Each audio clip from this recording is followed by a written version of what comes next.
You've lived a great life and done well for yourself. But what mark will you leave on the world? How will you inspire future generations?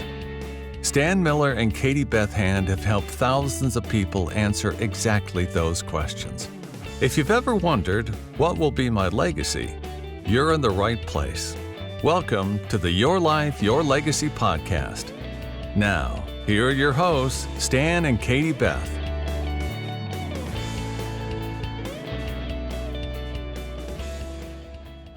Welcome to the Your Life, Your Legacy podcast. I'm your host, Stan Miller. Today's guest is the founder of Falsetto The Label. Falsetto The Label is a company that donates 20% of all sales revenue to domestic violence charities. Katrina Lloyd is the founder and chairman. Katrina, welcome. Thank you so much. I'm happy to be here. I am really thrilled to have you here. I've been reading about you, reading your story, and I will tell you, just reading about what you've done inspires me. And I'm hoping that our listeners who are listening to this podcast today are prepared to also come away being inspired. So what I'd like to do to get started is to have you just tell us a little bit about you, but work that into what happened that inspired you to do this really fascinating thing related to starting this company. Yeah, thanks so much. So my name is Katrina Lloyd. I'm based out of Massachusetts. I originally grew up in Delaware, small town, small wonder, Delaware. And I've always loved fashion and singing and just being very expressive. And back in 2017, I lost my sister, Cherie Campbell, from domestic violence. We were only about 2.5 years apart. She was murdered by her boyfriend, and it was an absolutely horrific experience, I know, for her and then my family as well. And for about a year, I couldn't even talk about it. It was just so shocking that I did not have the words to express how I felt. So I had to go to therapy and really find my voice again and really resonated with what happened. So after I had some healing time, I wanted to find a way to honor her. Like, how do I actually give back to the community and honor my sister, Cherie, who lost her life? And I thought about, okay, what are some things that her and I had in common? And we sang together all the time around the house, in church. Like, we would call each other, did you hear that new song? And we would sing it together. And then I've always loved fashion. So I merged the two passions together and formed Falsetto The Label. And a falsetto, for those in or out of like the music industry, it's like a higher music register that it seems like Mariah Carey. She hits those really, really high notes, very beautiful. So the brand itself is really exhibiting empowerment. So really want to empower women and girls through clothing, the words that are on the clothing, and things like, leading lady, stunning, alpha woman, these really empowerment messages. But even beyond that, it's about giving back. I give back 20% of my sales to domestic violence charities. And that's really, really core to my brand and why my brand exists, because that's honoring my sister, Cherie, as well, because she lost her life to domestic violence. So I've been in business for a little over a year now. I've been able to give to several charities thus far. I'm really excited. Upcoming in October is Domestic Violence Awareness Month. And I'm partnering with Dress for Success to give back to their organization as well to support this cause. So that's a little backstory for Falsetto The Label. Are you comfortable talking a little bit about domestic violence? I want to talk about your company and the charities, but I'd like to just explore a little bit about the whole issue, domestic violence, since you've really been touched by it. When this incident happened with your sister, were you surprised? Yeah, so I was mostly surprised, not fully surprised, because there were some signs there that she was being at least emotionally abused, because I would try to call her during the day. I would try to call her in the evening. She wouldn't answer the phone. But if I called her during the day when she was at work, she would answer because she would be working. She would not be with her abuser. So it was like a lot of the isolation. She also had a child with her abuser who is autistic and nonverbal. So that was really, really tough on him as well, and still is. He's, gotten a bit better, but still nonverbal. And so, yes, I definitely saw those early signs, like, maybe seeing a little bit of extra makeup on the face than usual in certain spots, trying to hide some bruises that I really didn't recognize back then, to be honest, until I look back at pictures. I'm like, oh, wait, she had quite a bit of makeup on that side of her face. So I saw some signs, but not all the signs. And I've learned to like educate myself more now to see them much earlier on in the process because it was horrible, but I only saw some of the signs, but not all of them. So she never shared with you that she was being abused. No. What do you think it is? What is it that about a person that allows them to be attracted to abusers? And then taking that a step further, why do they allow it? Why do they not reach out to support groups or charities or family, raise the issue and escape it? Why do you think they're attracted? Why do you think they stay in those relationships? I think they could be attracted based on like their upbringing and their family dynamic in terms of maybe how their father or mother may have treated them growing up. It's really usually deeply rooted in childhood, and it carries you throughout your life. And I think that people stay because maybe their connection with the person, or they have like some sort of child in the situation, like, oh, I'm staying for the child. That's really shown through my research. Like, I don't want to break up this family dynamic. We have a child together, we have a system happening, and I don't want it to impact this individual, that didn't ask to be here, right? So I think it's really those deeply rooted in childhood and family dynamic. So the charities that you contribute to Mhm. and the charities that you encourage other people to contribute to, what what do they do? Yeah. Yeah, so for Dress for Success, and this was actually astonishing to me, I did not know, they provide, for their services, they provide like suiting for women that are trying to start over in their life. They might have had some sort of rough past, they might have been homeless for a period of time. They provide suiting, career development, they have professional women's group, they provide coaching as well. And about 50% of the women that come to their organization have been domestically abused, which I was shocked to hear. I didn't know that happened to these people that are seeking these types of services and clothing as well. So that's a really huge part of what they do. One lady at Dress for Success shared a story with me that, a lady was like kind of sleeping in her car and came on in and say, I need a suit, I need a job. She was really just trying to pick herself up. So they really help people to start over. That's one charity. Another charity is local to Massachusetts, in Wayland, Massachusetts. It's the Lauren Dunn Astley Foundation. And the parents lost their daughter. She was a teenager to domestic violence. The ex-boyfriend murdered her. So they really provide education and awareness concerning domestic violence. So I try to donate to charities that are meaningful in any way to domestic violence to really get the awareness out there, because I don't think that people really recognize it as much in the world and really know that it's like a really true problem. And I feel like the more awareness that we can get out there, the more we can put an end towards domestic violence. So if we have people listening to this conversation that we're having, what would you share with them?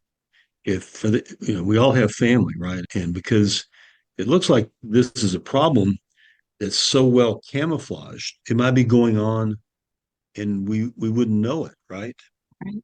Yep. So what would you share now with our listeners that would perhaps turn the light bulb on for them and increase their awareness so that if they know somebody who is in an abusive relationship, they be more aware of it, and then maybe you can also then suggest some action steps that they might take.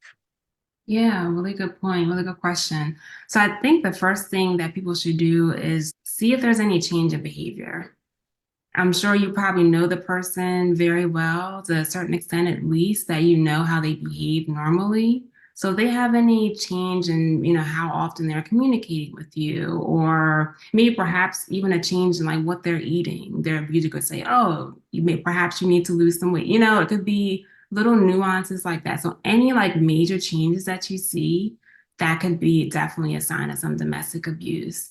Perhaps not sharing as much about the individual that you normally would with the person. Like they, people that are domestically abused are more so private in terms of what's happening in their house because they could feel embarrassed about sharing, or I don't need the Mhm. help. I have it, I can take care of it myself, right?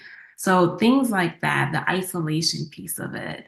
I think those are really key things. Like, can you access the person readily? Like, can you call them? Will they respond? Mhm. How long does it take them to respond? Right? Like, is it hours and hours later, or perhaps even the next day? Like, that could be an abnormal sign. Any changes in how they dress. One thing, my sister, she changed the way she dressed, like a lot more modest because the abuser could be jealous and not wanting others to see, perhaps their body shape. Things like that people Mhm. pick up on, those are like huge red flags, right? And the abuser sometimes does not come to events. Like you mean the one being doesn't go to events readily. They stay in their own little corner, things like that. So really look at those huge changes and those types of behavior. And I think some tactics and strategies they can do is ask questions like, hey, how are you doing today? Or ask like some probing questions, right? Like, oh, what did you have for lunch today? Did you have their normal like salad or did you have a hot dog? What's their normal habit? What's their favorite food? Those type of probing questions can help you understand perhaps what is happening. And if they're more reluctant to answer, that could be a sign too, right? So I think really being engaged and really communicating with the person often to really dig down deep and see what's happening in their life. So once you suspect that something's going on, are there any strategies that work better than other strategies to get this person to escape? Yeah.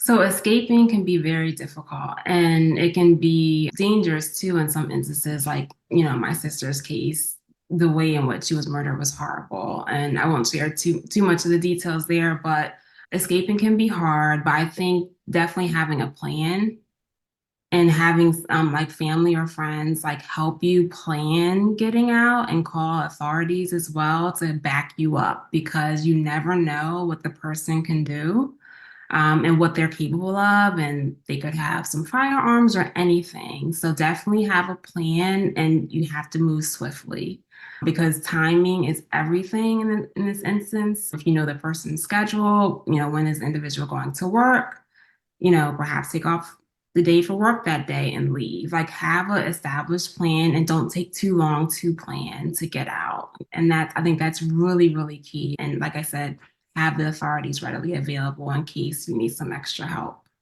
Yeah, good advice there. So I'm suspecting that this is going on more than we're aware it is. And I guess this is a part of your daily life. This is a part of like your business in this. And I'm guessing that because you're contributing 20% of your revenue to these charities, I'm guessing that you get to have conversations with a lot of people who are impacted by this, right?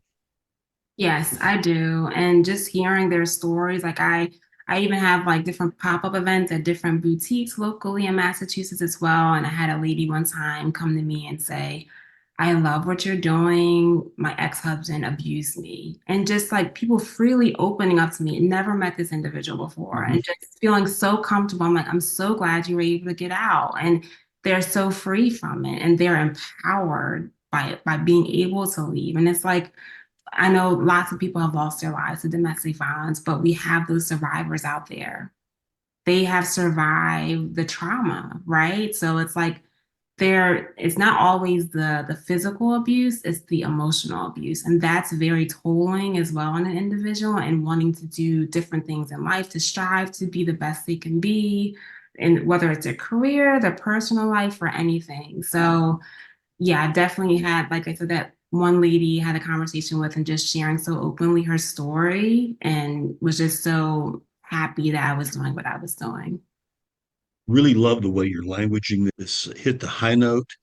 Really, just as I was reading, going to your website and reading how you're approaching this whole idea of recognizing the psychological damage that this does. I mean, if somebody escapes an abusive relationship, that doesn't mean there wasn't damage that's lasting, right? And so what you're doing is you're giving voice to this idea of you can really be your best self, you can live an empowered life. And I love this phrase, hit the high note. It's like falsetto. I mean, it's like it's really a very compelling message that you've developed here. And I'm guessing that there are a good number of women out there who, just in the brief period of time that you've been in this business and making these clothing items, who have been touched and influenced in a positive way by the work that you're doing. And I'm guessing you may occasionally get phone calls or letters from them. You get stories from time to time. I do. I do. People, even like through social media, people reach out. Like, I love what you're doing. It's so incredible. I've met people at networking events that will randomly say, I had a similar experience. It's like, just like, I know it's really important, of course, to, donate the proceeds to charities and everything, but just the awareness piece as well is huge. And people really opening up and sharing their stories, and that can help others as well that may be struggling and may not want to communicate externally what they're going through.